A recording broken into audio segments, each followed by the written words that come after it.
I've married and divorced many times, but the biggest mistake was having you, my mother said and added jokingly, just kidding with a laugh. She throws these words without malice and laughs, but it seems she does not understand how much they hurt me. Enough. I've decided to cut ties with such a parent. Disillusioned by her promiscuous relationships and neglect of childcare, I had already left home by the spring of my 15th year. 10 years have passed, and I did not expect her to show up asking for an apology. What is she plotting? My name is Kim.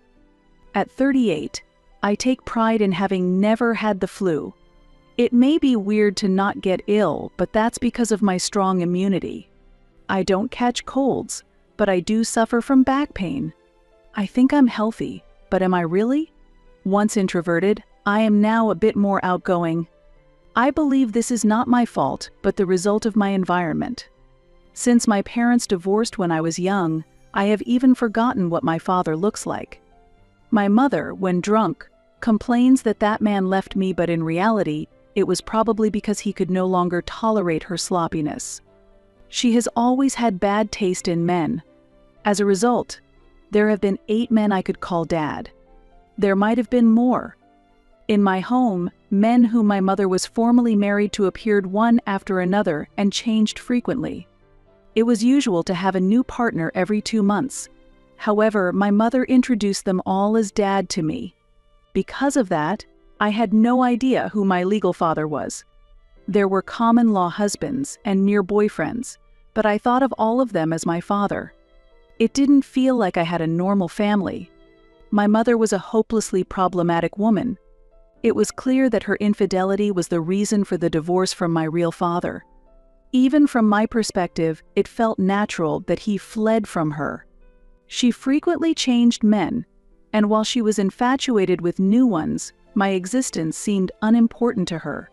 To spend leisure time with men, she would give me some money and kick me out of the house. Coming home from school, I often saw my mother in a camisole and a dad half naked, relaxing. She always prioritized her relationships with men over me, and she never participated in school events. I often ate lunch alone at sports festivals, and gradually, the other children began to see me as the kid from a weird family, making it hard for me to make friends. I was often asked about my family's circumstances, and I felt it was easier to handle having fewer friends, although it's sad to think I had to feel this way as a child. However, a change came in my life in the winter of my first year of middle school. My mother announced she was getting married again. I had heard this many times before, but by then I understood her personality and thought it will just end up as another common-law marriage. But this time, she was going to officially register the marriage. There was even a plan for a slightly fancy restaurant meeting with the new family, which confused me as it was different from before. My view that a family is when one lives together was completely overturned. The suggestion for the meeting came from the new father, and just hearing this naturally made me hope that this time, a proper person will become my father. When I actually met him, the new father was an intelligent, kind, and gentle man. He was considerate of others, even prepared a small manual of how to use the cutlery for me in case I was worried about my table manners. Daniel, the stepson of this new father, attended a prestigious school and was popular as a member of the student council. He was good at soccer and was a target for early recruitment with offers from prestigious universities. Raised by a mother who loved men, I wondered as a child whether we should really become a family with these people. My mother and stepfather met at some kind of matchmaking event. I was surprised she attended such a place, but she must have been suffering from raising me alone and was looking for someone financially stable. The kind stepfather, unaware of my mother's true nature. I was worried about his future. After that, things moved quickly, and we moved out of the apartment we lived in to live in my new father's house. Our standard of living clearly improved, and my stepfather and stepbrother were kind.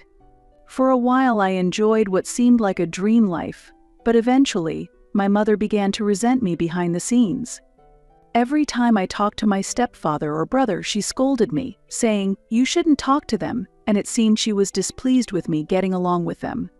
I grew up believing I should do as my mother said, so I had no concept of resistance. There must have been some kind of brainwashing in our relationship. Thus, following my mother's instructions, I refrained from talking to them. She might have wanted them to dislike me by having me ignore them. It seemed she had a desire to be the most loved one in the family. In trying to maintain the newly acquired family, her intention to elevate her status by demeaning me was clear. My stepfather and brother thought I hated them, which was exactly according to my mother's plan. Due to my mother's orders, it was unavoidable that I did not talk to them. Our conversations were minimal, but they continued to show kindness. I asked my mother, how long must I continue this pointless behavior? But the answer I received was, if you're unhappy, you can leave. It painfully became clear that for my mother, the new family was more important than me, her blood-related child. In fact, my stepfather and stepbrother, especially the stepbrother, were highly regarded in the community. He eventually turned down the early recruitment offer and went to a prestigious university's medical school. He was gentle, down-to-earth, and well-liked in the community. I have never seen him angry, and once, when he took an injured elderly woman he didn't know to the hospital after she fell, it turned out she was the president of an important company, and he was invited to a high-end restaurant and treated with great courtesy. In this way, my brother was a source of pride for my mother. Whenever people praised him, saying, "Your son is really wonderful," my mother would immediately respond, "Isn't he?" and seemed to feel more attractive as a woman by being with her handsome stepson, often going shopping frequently. Every time we went out, my mother would provide my stepbrother with new clothes and shoes. However, the funds were my stepfather's. My stepfather was mild-mannered and never condemned my mother's actions. He wasn't particularly lenient with money and wasn't indulgent towards my mother, but he believed that if I can build a good relationship with my stepfamily, that's enough. Furthermore, he showed consideration for me as well, saying, "Not just for my son, but I want to please my stepdaughter too," but my mother never bought anything for me. Sometimes, when my stepbrother went out with my mother, he would buy me gifts with his own money. My mother did not like it when my stepbrother or father were kind to me, but it seemed she couldn't speak up against their actions. She was probably afraid of being disliked herself. As a result, in my mother's view, their reputation as people who could be kind even to an unremarkable child only grew. The kinder my stepfather and brother were to me, the more my mother viewed me as the failure she had given birth to while they became the ideal family image.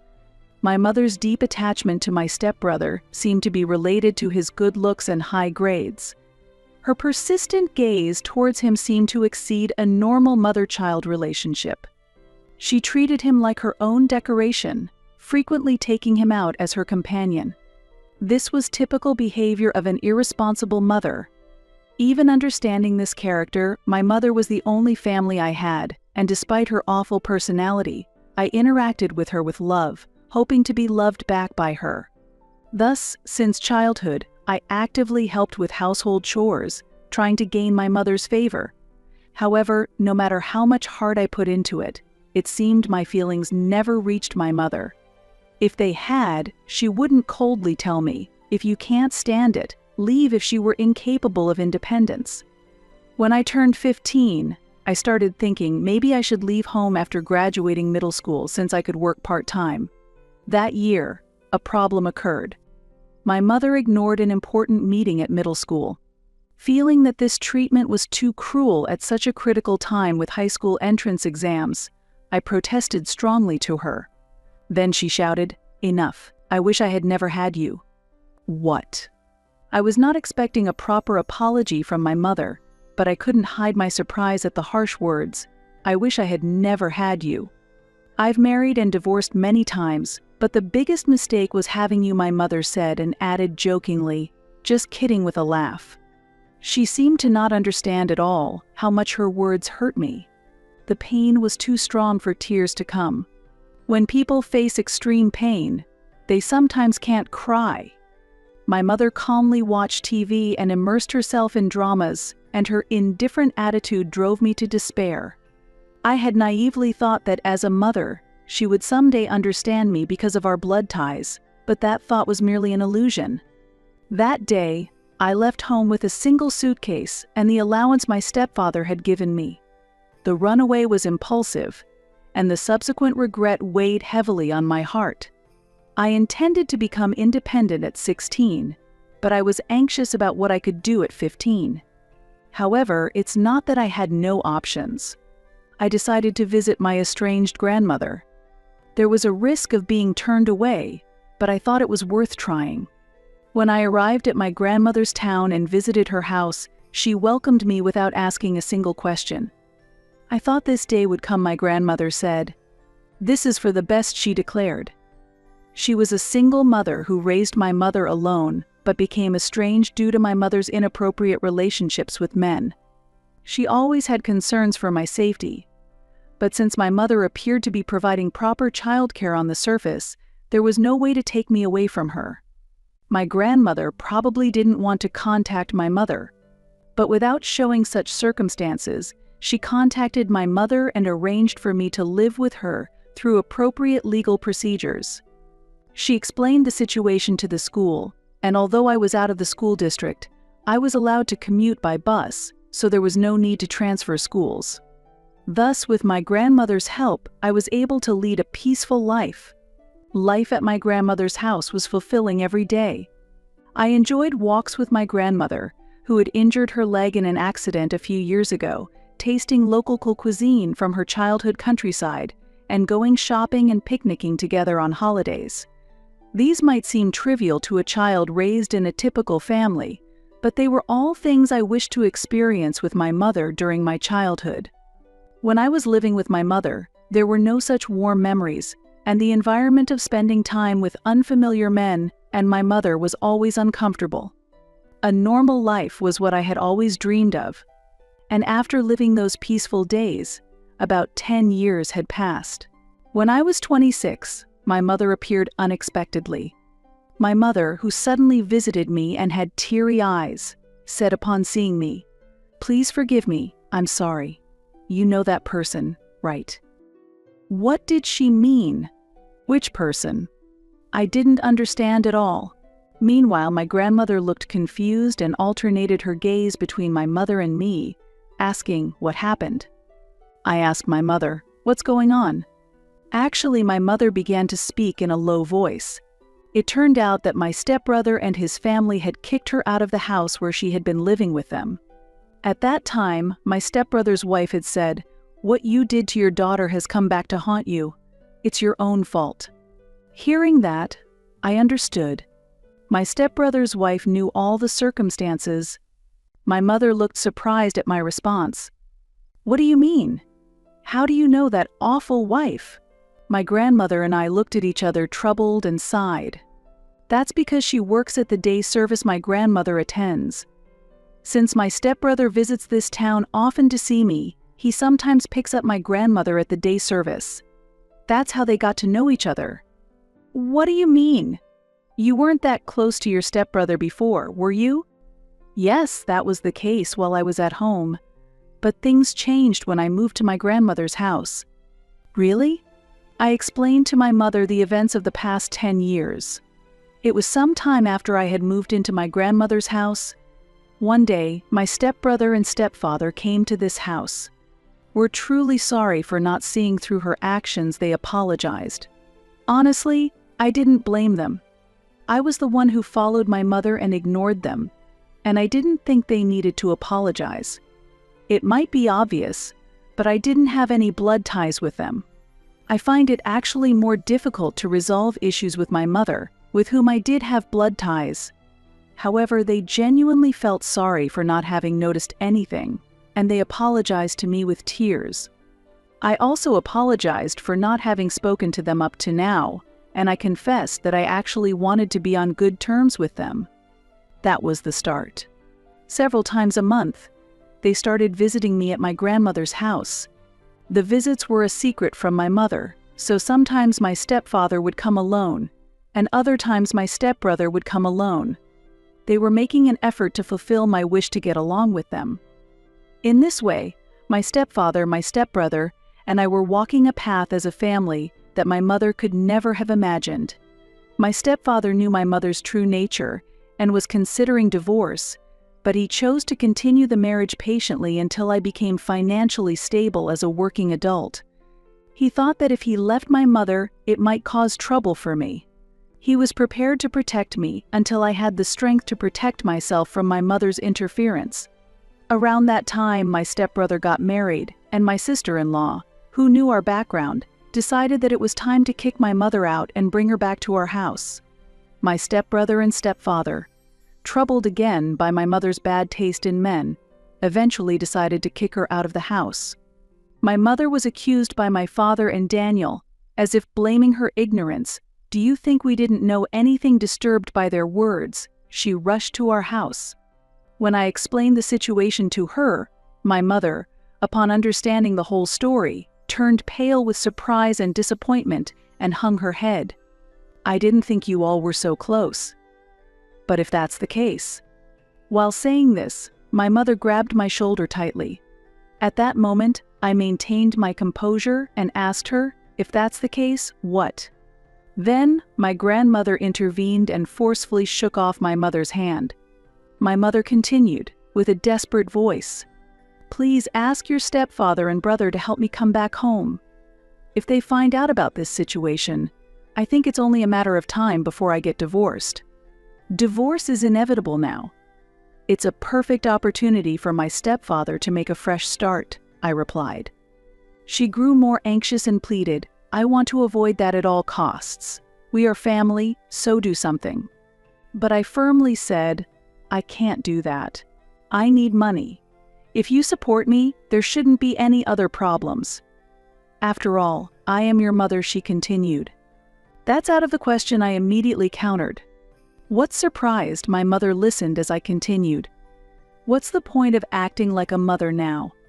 In your whole life, how many times have you done something motherly for me? The answer is clear, not even once. But I gave birth to you," my mother argued. "By that logic, I was also born here, so we're even," I sharply retorted. At this, my mother was lost for words.